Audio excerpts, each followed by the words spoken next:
नमस्कार मित्रांनो. तर आज आपण आपल्या शेतामध्ये नवीन प्रयोग करतोय आणि हा प्रयोग जर यशस्वी झाला तर शेती क्षेत्रामध्ये महाराष्ट्रातच नव्हे तर पूर्ण देशामध्ये नवीन क्रांती येऊ शकते. तर तुम्ही म्हणाल की शेती क्षेत्रामध्ये नवीन क्रांती असं काय हा करतोय?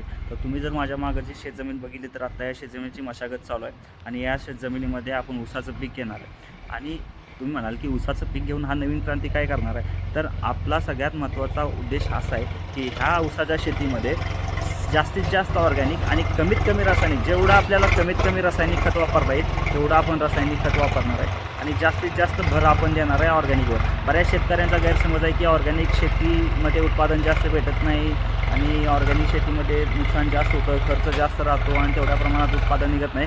तर मित्रांनो, हाच प्रयोग आपण आपल्या शेतामध्ये करतो आहे आणि सगळ्यात महत्त्वाचं मोठं माझ्याकडे चॅलेंज असं आहे की ही मागची जमीन आहे ती माळरान जमीन आहे आणि माळरान जमिनीमध्ये ते पण ऊसाचं पीक घेऊन जास्तीत जास्त उत्पादन काढणं खूप चॅलेंजिंग आहे, कारण काळ्या जमिनीमध्ये पाणी धरून ठेवायची क्षमता जास्त राहते. तर आणि ह्या माळरान जमिनीमध्ये जरासुद्धा पाणी धरून ठेवलं जात नाही, पाण्याचा निचरा होऊन जातो.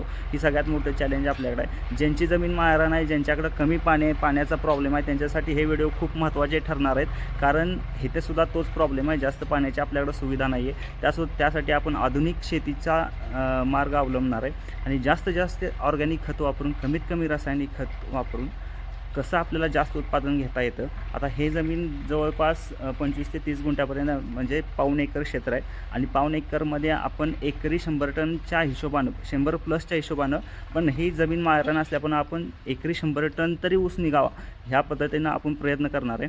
तर तुम्हाला ह्या जर्नीमध्ये माझ्यासोबत राहायचं असेल तर आत्ताच्या आत्ता आपल्या चॅनलला फॉलो करून घ्या, लाईक करा, कारण हा ज्यांना शेतीची आवड आहे त्यांच्यासाठी सुद्धा हा व्हिडिओ फायद्याचा ठरणार आहे. ज्यांच्याकडे पाण्याची सुविधा कमी आहे त्यांच्यासुद्धासाठी हा व्हिडिओ फायद्याचा ठरणार आहे आणि ज्यांना शेतीची आवड आहे आणि जे शेती करू शकत नाहीत ते सुद्धा ह्या व्हिडिओतून शेतीचा आनंद घेऊ शकतील. त्यासाठी जर माझे व्हिडिओ तुम्हाला कंटिन्यू पाहिजे असतील तर आत्ताच्या आत्ता फॉलो करा आणि कमीत कमी खर्चामध्ये जास्तीत जास्त पद्धतीनं जास्तीत जास्त उत्पादन घेऊन आणि पूर्णपणे ऑर्गॅनिक शेती करून सुद्धा शेतकरी चांगल्या पद्धतीनं उत्पादन घेऊ शकतो, हे आपण ह्या प्रयोगातून दाखवणार आहे. आणि जर आपल्याला जास्त उत्पादन घेण्यास आपण यशस्वी ठरलो तर त्या यशस्वी पद्धतीतून एक नवीन क्रांती घडू शकते आणि बऱ्याच शेतकऱ्यांना त्याचा फायदा होऊ शकतो.